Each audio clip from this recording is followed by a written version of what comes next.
Como tratamos sobre os padres apologetas no último vídeo, mistério se faz tratarmos acerca daqueles que os precederam, que são os padres apostólicos. Ora, estes são três, essencialmente: Santo Inácio de Antioquia, São Clemente Romano, o quarto Papa, e também São Policarpo de Esmirna. Além destes, há também a cogitação de que Papias de Herápolis o é, porém não se sabe, e também há a Didaquê, que é um escrito da era apostólica, portanto também faz parte deste engodo chamado dos padres apostólicos. Dela se diz, aliás, que talvez fora um dos apóstolos que escreveram, mas é uma tradição muito longínqua e muito difícil de se provar, mas que a gente crê, conforme nos diz a nossa fé, e que provavelmente é muito possível, até pelas circunstâncias da época, que o apóstolo a tenha escrevido. E também o livro chamado O Pastor de Hermas. Então vamos logo para o vídeo. Bom, por primeiro trataremos de São Clemente Romano, o primeiro padre apostólico. Da sua vida sabe-se muito pouco, porém, contudo, sabe-se que ele é romano de nascimento e judeu de família, tem sangue judeu. Isso ele demonstra na sua obra A Carta aos Coríntios, logo no início. Aliás, como argumento de autoridade aos mesmos. Ele sucedeu a Santo Anacleto no trono pontifício, portanto foi o quarto Papa, e reinou entre os anos de 88 a 97. O que ocasionou a sua carta aos romanos, que vale lembrar, é o primeiro escrito apostólico, portanto, a primeira obra patrística, claro, excetuando as cartas de São Paulo, etc, etc, etc, os escritos do Novo Testamento. Sabe-se que ela foi escrita pelos anos de 95 a 97, assim nos diz o padre Insuelas na sua obra Curso de Patrologia. O que ocasionou, portanto, a escrita desta carta? Bom, é interessante porque São Paulo ele escreve justamente duas cartas aos Coríntios e vê-se que essa querela entre eles perdurou até mesmo aos anos de São Clemente. E, portanto, cabeu a ele resolver este problema. Algumas coisas são interessantes em sua obra, porque nela se sabe que São Clemente reinou durante o reinado do imperador Domiciano, e ele mesmo faz alusão à perseguição do mesmo na sua carta. Então vale muito a pena ler, além de ser um grande escrito comprovando já nos primeiros os primeiros andares da igreja, né, os primeiros andejos da igreja, a autoridade papal. Mas uma coisa interessante que também comprova essa autoridade papal é que, na mesma época, ainda vivia São João Evangelista. Ou seja, os da igreja de Corinto poderiam, com justiça, recorrer ao apóstolo, mas eles não o fizeram. Fizeram o quê? Recorreram aos papas São Clemente. Ora, o que é isto senão uma das provas da autoridade papal? Aqueles que negam a autoridade papal tendem a dizer que os coríntios não conheciam, não sabiam que naquela época ainda vivia São João. Ora, isso é uma farsa. Me desculpe, isso é uma farsa. Porque naquela mesma época ainda viviam São Policarpo e Santo Inácio de Antioquia, que eram discípulos de São João Apóstolo. Enfim, na sua mesma carta, ele faz muitas relações demonstrando que ele, além de conhecimento escriturístico, que ele cita abundantemente passagens da Escritura, também cita a literatura pagã. Ou seja, ele conhece os clássicos também. Ou seja, isto é, ele tem uma grande formação tanto escriturística quanto profana. A querela envolvendo a igreja de Corinto, portanto, fez com que São Clemente escrevesse esta obra para poder resolver esse litígio. Porém, o que foi esse litígio? O que aconteceu por lá? Bom, a comunidade de Corinto, desta vez, reuniu-se para depor, literalmente, alguns padres de lá. Mas esses padres sequer eram cismáticos, sequer eram hereges, portanto não tinham motivo algum para isto. Ou seja, eles se rebelaram contra uma autoridade instituída por Deus. E São Clemente, vendo isso, não ficou de fora dessa questão e resolveu mandar esta carta por lá, para, enfim, resolver este problema. São Clemente, ainda no tempo de Domiciano, foi preso. Disse que foi no ano de 97, por ser cristão.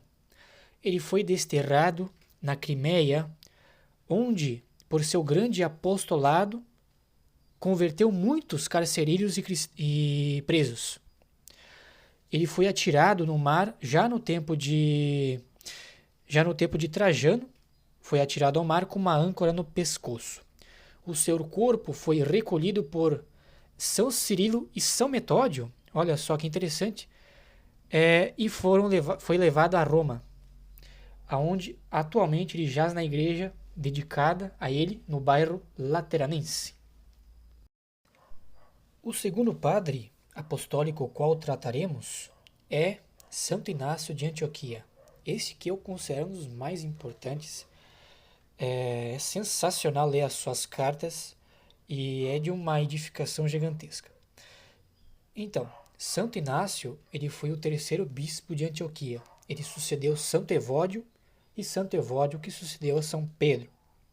Ele conheceu os apóstolos São Pedro e São Paulo, mas foi discípulo de São João. Vale lembrar também, que aqui agora me esqueci, é que São Clemente Romano foi discípulo de São Pedro, foi ordenado bispo por São Pedro e conheceu São Paulo. Bom, voltando ao assunto, ele estava em Antioquia quando instalou uma perseguição por lá. Ele foi preso. E ele foi preso e foi condenado. Contudo, ele foi levado a Roma. E neste percurso a Roma, ele escreve as suas 7 cartas. A viagem foi dura, ora por mar, ora por terra. E disse que conforme ele ia passando pelas igrejas, ele ia deixando as cartas. A data das cartas, contudo, não é possível dizer com exatidão. Alguns dizem que foram escritas no ano 104, outros no ano 107, enfim, não há um consenso. Muito embora alguns creem que seja no ano 107, uma data exata mesmo. Enfim, dado os argumentos aqui, ele escreve 7 cartas ao total. Uma aos Esminenses, outra aos Magnésios, outra aos Tralienses, da igreja da Trália, não aos... Eu confundia na época que eu estudava isso daí, aos australianos. Não é aos australianos. É australianos, né? Da igreja da Trália, uma região da atual Turquia. Ele escreve também aos Efésios e também a São Policarpo. Ele tem, se eu não me engano, uma carta a São Policarpo e também escreve aos Romanos, que é uma carta sensacional, uma carta incrível. Então deixa eu só fazer a conta aqui. Carta aos Esminenses, carta aos Magnésios, aos Efésios, australianos, a São Policarpo, aos Romanos e aos Filadelfienses. Eu esqueci um.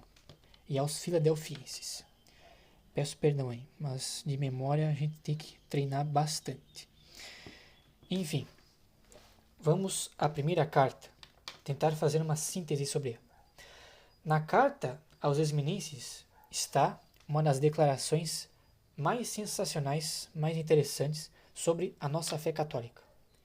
Com efeito, no capítulo 8, no versículo 2, ele diz, talvez o mais antigo escrito sobre a Igreja Católica, que ele diz que aonde está o bispo, aí esteja a multidão, e aonde está Cristo, aí esteja a Igreja Católica. Isso é sensacional. É uma das maiores declarações contra o protestantismo, que já naquela época, já na época em que surgiu, tentou descredibilizar o grande Santo Inácio. Só que, pasmem, não há como. Esse discurso de Santo Inácio, até mesmo a sua existência, ela é assegurada já por fontes primárias, como o próprio Santo Irineu de Lyon. Ou seja,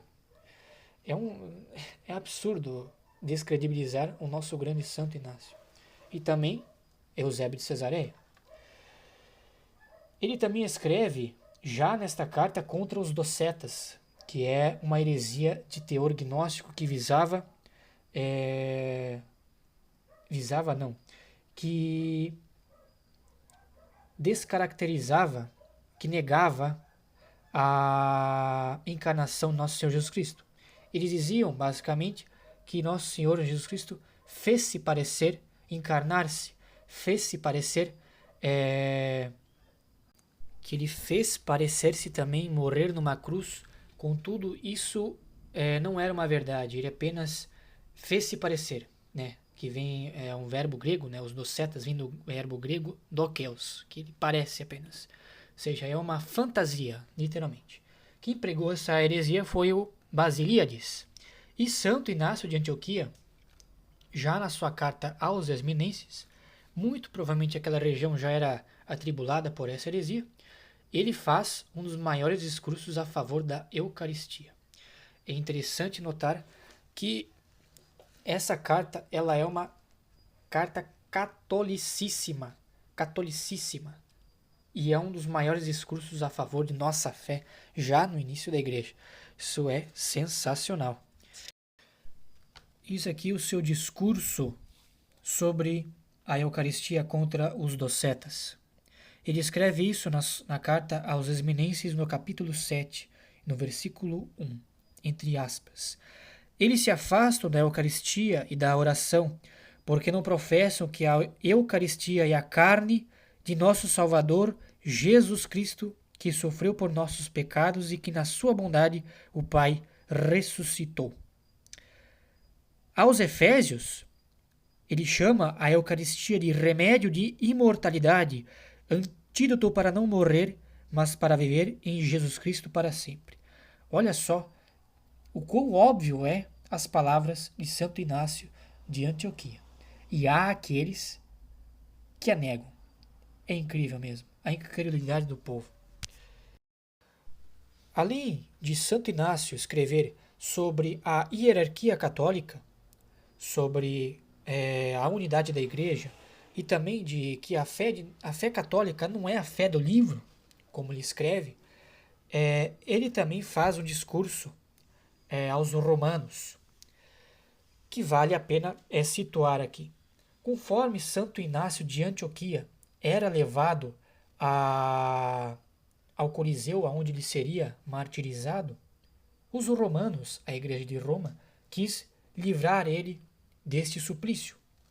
Contudo, ele escreve uma carta aos romanos para que eles não o façam isso, para que eles deixem que ele morra, sendo triturado pelos leões como o trigo eleito de Deus.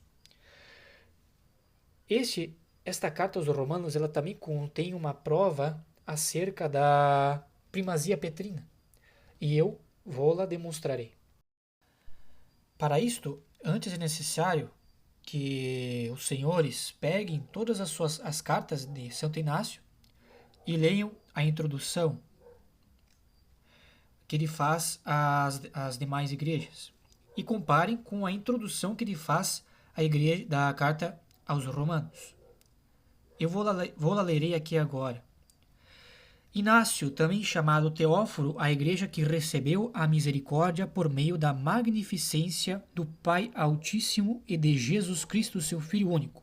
A igreja amada e iluminada pela bondade daquele que quis todas as coisas que existem, segundo fé e amor dela, por Jesus Cristo, nosso Deus. A igreja que preside na região dos romanos. Atente-se, ele não disse a igreja que preside a região dos romanos, mas na. Digna de Deus, digna de honra, digna de ser chamada feliz, digna de louvor, digna de sucesso, digna de pureza, que preside no amor, que porta a lei de Cristo, que porta o nome do Pai. Eu a saúdo em nome de Jesus Cristo, o Filho do Pai. Aqueles que física e espiritualmente estão unidos a todos os seus mandamentos, inabalavelmente repletos da graça de Deus, purificados de toda coloração estranha, eu lhes desejo alegria pura em Jesus Cristo, nosso Deus. E também ele enfatiza na mesma carta, agora não na introdução, mas no capítulo 4, no versículo 3, o seguinte: não vos dou ordens como Pedro e Paulo. Eles eram apóstolos, eu sou um condenado. Eles eram livres e eu até agora sou escravo. Olha que interessante. A citação mais incrível, que parece que mais prova isso daí, é essa seguinte: que preside ao amor, que porta a lei de Cristo. Se pegares todas as introduções que ele faz às demais cartas, verá que são introduções em tese simples, mas não muito elaboradas como esta. Veja só que interessante. E para finalizar, Santo Inácio de Antioquia, agora eu reproduziria aqui na íntegra o que ele diz na parte final da carta aos Romanos. Que por mais que o vídeo se demore, o vídeo se delongue, eu não estou nem aí. Que para mim é um dos maiores escritos, assim, sensacional, porque estava prestes a ser martirizado em Roma, junto aos leões, no Coliseu Romano, com todos os pagãos fazendo troça da cara dele, e ele vai lá e escreve isto aqui: contemplem, senhores. Possa eu alegrar-me com as feras que me estão sendo preparadas. Desejo que elas sejam rápidas comigo. Acariciá-las-ei para que elas me devorem logo e não tenham medo, como tiveram de alguns e não ousaram tocá-los. Se, por má vontade, elas se recusarem, eu as forçarei. Perdoai-me, sei o que me convém. Agora estou começando a me tornar discípulo, que nada de visível e invisível, por inveja, me impeça de alcançar Jesus Cristo. Fogo e cruz, manadas de feras, lacerações, desmembramentos, deslocamento de ossos, mutilações de membros, trituração de todo o corpo, que os piores flagelos do diabo caiam sobre mim, com a única condição de que eu alcance Jesus Cristo. Para nada me serviriam os encantos do mundo, nem os reinos desse século. Para mim, é melhor morrer para Cristo Jesus do que ser rei até os confins da terra. Procuro aquele que morreu por nós, quero aquele que por nós ressuscitou. Meu parto se aproxima. Perdoai-me, irmãos. Não me impeçais de viver, não queirais que eu morra. Não me abandoneis ao mundo, não seduzais com a matéria quem quer pertencer a Deus. Deixai-me receber a luz pura. Quando tiver chegado lá, serei homem. Deixai que seja imitador da paixão do meu Deus. Se alguém tem Deus em si mesmo, compreenda o que quero e tenha compaixão de mim, conhecendo aquilo que me oprime. O príncipe deste mundo quer arrebatar-me e corromper o meu pensamento dirigido para Deus.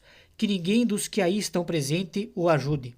Antes, colocai-vos do meu lado, isto é, do lado de Deus. Não tenhais Jesus Cristo na boca, desejando ao mesmo tempo o mundo. Que a inveja não habite em vosso meio. Mesmo se eu estiver junto de vós e vos implorar, não vos deixeis persuadir. Persuada-vos aquilo que vos escrevo. É vivo que eu vos escrevo, mas com anseio de morrer. Meu desejo terrestre foi crucificado, e não há mais em mim fogo para amar a matéria. Dentro de mim há uma água viva que murmura e diz: Vem para o Pai.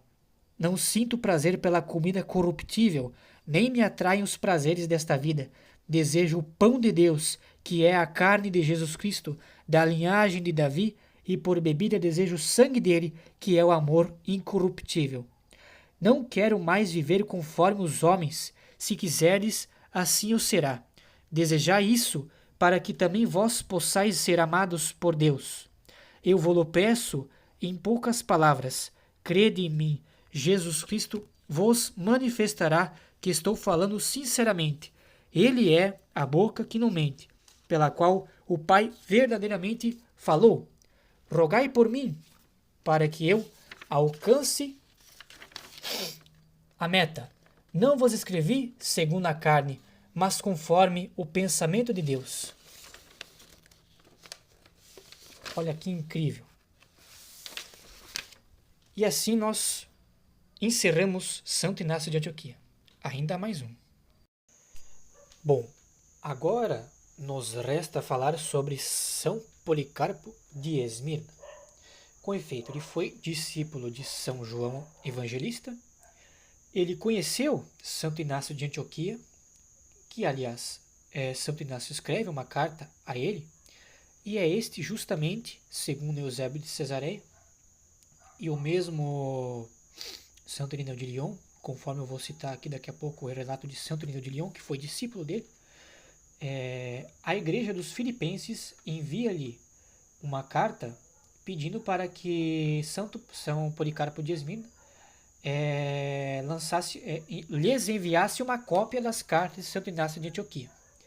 Este assim o faz, e escreve uma pequena carta aos Filipenses, e logo em seguida, conforme Santo Irineu de Lyon, escreve outra a eles, ou seja, há duas cartas de São Policarpo de Esmirna aos Filipenses. Uma carta é bem pequena, é extremamente pequena, uma introduçãozinha apenas. Contudo, a outra é um escrito de edificação, também pequeno, mas muito simples e sucinto e muito edificante. Isso é uma marca de São Policarpo de Esmirna. Agora convém dizer que também sobre São Policarpo de Esmirna nós temos as atas de seu martírio, que é algo sensacional. Eu não poderia aqui lê-la porque ela é muito longa, mas vale muito a pena. Convém dizer, contudo, que já nela, aliás, existe a origem, digamos assim, se é que se pode dizer desta maneira, que a origem da veneração de relíquias é já no Antigo Testamento, mas que nela há justamente esta piedosa prática católica da veneração de relíquias. Consta no final da carta de que os restos mortais de Santo Policarpo de Esmirna, os restos mortais dele, os seus ossos, etc., foram recolhidos pelos cristãos e que estes, assim, levaram para ser enterrados em local para a veneração. Ou seja, aí cai por terra toda aquela farsa protestante de que as relíquias, de que a veneração de relíquias é algo oriundo do paganismo. Falso, falso, falso. É boçal afirmar isto aí. São Policarpo de Esmirna, ele foi preso numa perseguição, isto segundo as suas próprias atas, ou seja, a vericidade de tal fato é incontestável, e numa perseguição local, na igreja de Esmirna, ele foi pego, foi traído pelo seu próprio escravo e foi levado por soldados ao anfitrião para o anfiteatro, para ali ser queimado vivo. Contudo, as chamas do fogo não o queimavam. E ele foi, portanto, martirizado. E esse martírio dele está todo relatado nas suas atas, na sua ata do martírio. Então vocês podem consultá-la em PDF, até mesmo na edição da Paulus, que escreve sobre os padres apostólicos, a qual eu recomendo apenas para leitura, ou seja, não vão me querer ler nota de rodapé, introdução, porque é uma obra, assim, a Paulus é modernista, do pé ao cabeça, aliás, e, portanto, leiam apenas o texto, mas com muita ressalva, com muito cuidado, porque mesmo assim há alguns erros ali. Convém dizer agora, portanto, o relato que faz de São Policarpo de Esmina o seu discípulo, Santo Irineu de Lyon. Vale dizer, antes de iniciarmos, que São Policarpo de Esmina foi martirizado no ano 155. Assim o dizem também a sua ata. Está lá todo relatado. Então vamos ao relato que o faz o seu discípulo. Podemos ainda lembrar Policarpo que não somente foi discípulo dos apóstolos e viveu familiarmente com muitos dos que tinham visto o Senhor, mas que, pelos próprios apóstolos, foi estabelecido bispo na Ásia, na igreja de Esmirna. Nós ouvimos na nossa infância, porque teve vida longa e era muito velho quando morreu com glorioso e esplêndido martírio. Ora, ele sempre ensinou o que tinha aprendido dos apóstolos, que também a igreja transmite e que é a única verdade. E é disso que dão testemunho todas as igrejas da Ásia e os que até hoje sucederam a Policarpo, que foi testemunha da verdade bem mais segura e digna de confiança do que Valentim, herege gnóstico, e Marcião, do mesmo teor, e os outros perversos doutores. É ele que no pontificado de Aniceto, quando esteve em Roma, conseguiu reconduzir muitos destes hereges de que falamos ao seio da igreja, proclamando que não tinha recebido dos apóstolos senão uma só e única verdade, aquela mesma que era transmitida pela igreja. E há os que ouviram dele que João, o discípulo do Senhor, tendo ido um dia às termas de Éfaso e tendo notado Cerinto, herege gnóstico, lá dentro, precipitou-se para a saída, sem tomar banho, dizendo ter medo que as termas desmoronassem, porque no interior se encontrava Cerinto, o inimigo da verdade. E olha este relato aqui que interessante, que ele faz de Marcião de Sinope. O próprio Policarpo, quando Marcião, um dia, se lhe avizinhou e lhe dizia, prazer em conhecê-lo, respondeu, eu te conheço como o primogênito de Satanás. E vale aqui lembrar, agora nota minha, de que os padres apostólicos e todos os padres da igreja, todos os santos da igreja em geral, tinham um horror à heresia. Eles odiavam a heresia, entende? Odiavam. Até mesmo o próprio discípulo escreve aqui. Tanta era a prudência dos apóstolos e dos seus discípulos que recusavam comunicar, ainda que só com a palavra, com alguém que deturpasse a verdade, em conformidade com o que Paulo diz. Foge do homem herege depois da primeira e da segunda correção, sabendo que está pervertido e é condenado pelo seu próprio juízo. E aqui ele faz o relato também da autoria da carta aos Filipenses a São Policarpo. Antes, vale dizer que muitos podem se perguntar por que Santo Irineu de Lyon faz menção ao Papa Aniceto aqui. É porque nesse período o Papa Aniceto teve uma querela com a data da Páscoa e que São Policarpo de Esmina foi lá resolver. É um argumento que o próprio Santo Irineu de Lyon irá fazer com o Papa São Vítor I, porque o Papa São Vítor I ele vai ameaçar todo o Oriente de excomunhão devido à data da Páscoa, que era celebrada pelos orientais, pelos asiáticos, né, conforme diz aqui, era celebrada ainda na mesma data dos judeus, né, dia 14 de Nissan. Então ocorria que houve uma imigração em Roma, ao ocidente romano, de muitos cristãos orientais, e que estes celebravam ainda no jeito antigo a data da Páscoa. O que causava aos cristãos ocidentais, aos católicos ocidentais, escândalo, porque enquanto os católicos ocidentais estavam jejuando na quaresma, esperando a data da paixão do Senhor e da Páscoa e da ressurreição do nosso Senhor Jesus Cristo, os católicos orientais estavam já comemorando ela.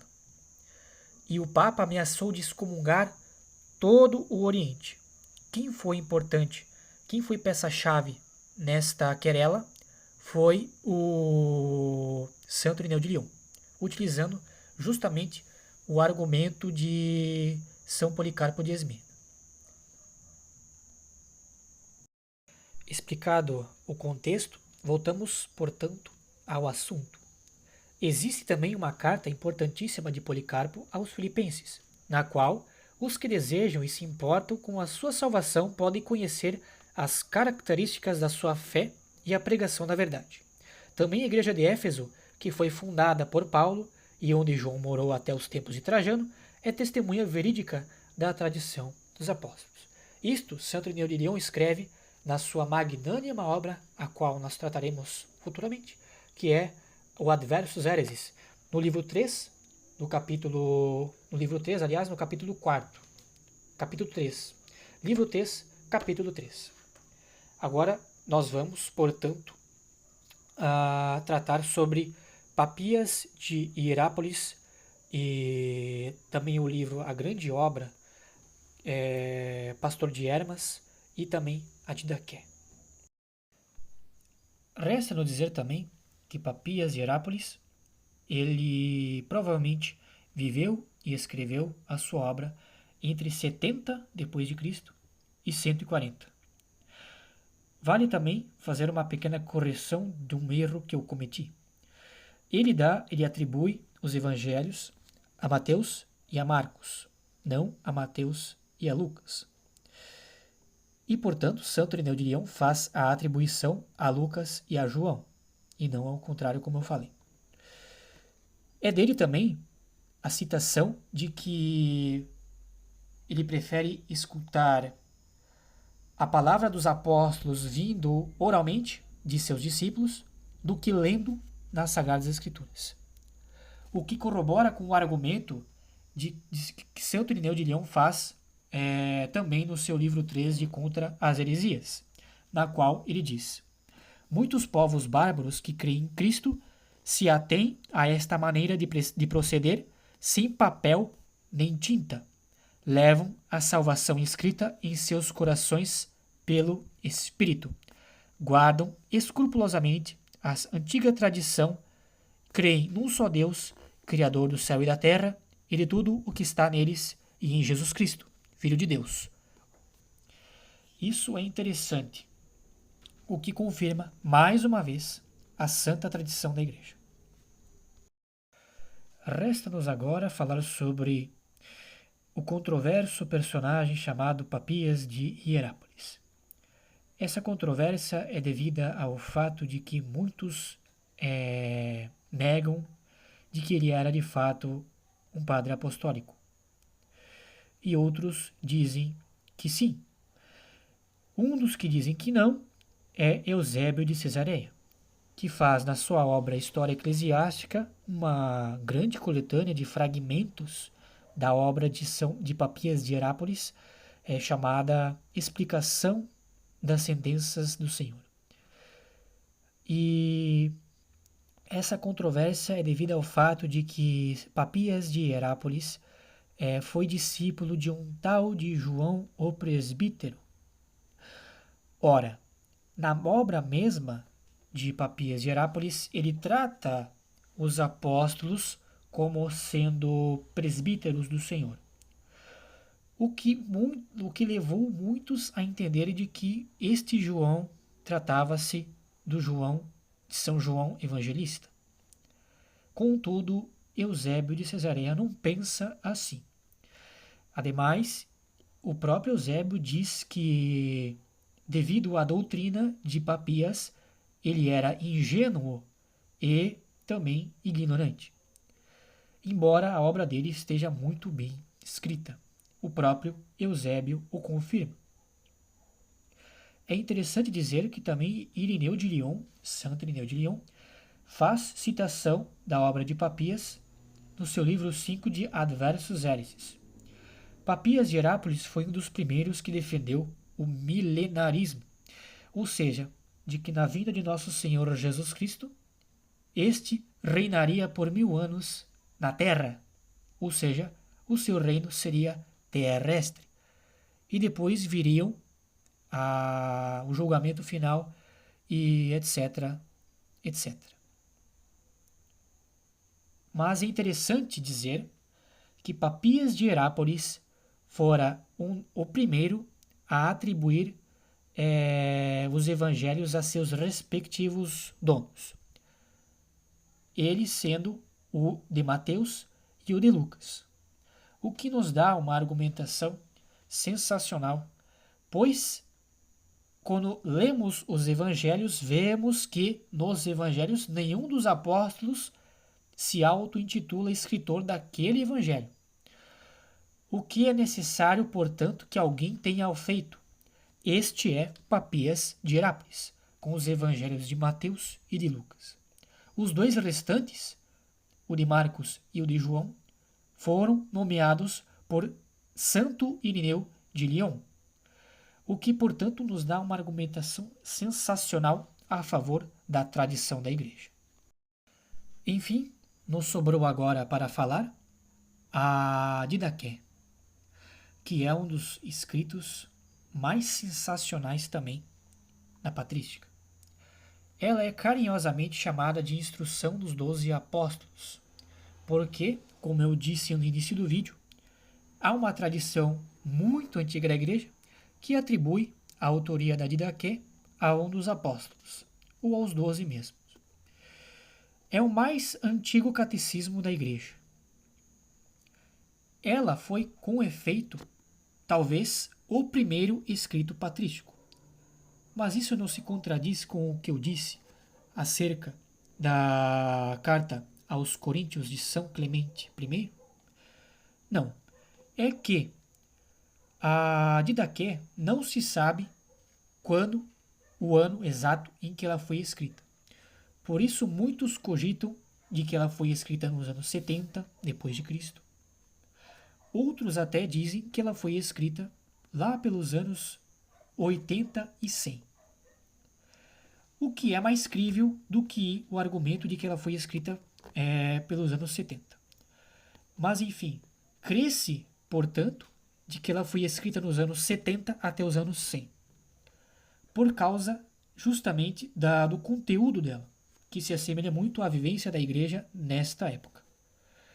Ela é um escrito doutrinário sensacional, litúrgico sacramental, e que trata, além de teologia moral, também de pequenas noções litúrgicas e também dos sacramentos, além de uma oração eucarística de ação de graças. Portanto, ela também fala contra o aborto e como os casais devem se comportar, o que é sensacional, que é interessante, magnânimo, pois em um mundo atual que trata o aborto como direito constitucional, como a França fez impiamente nos últimos dias, ela se insurge contra estes ímpios cristãos.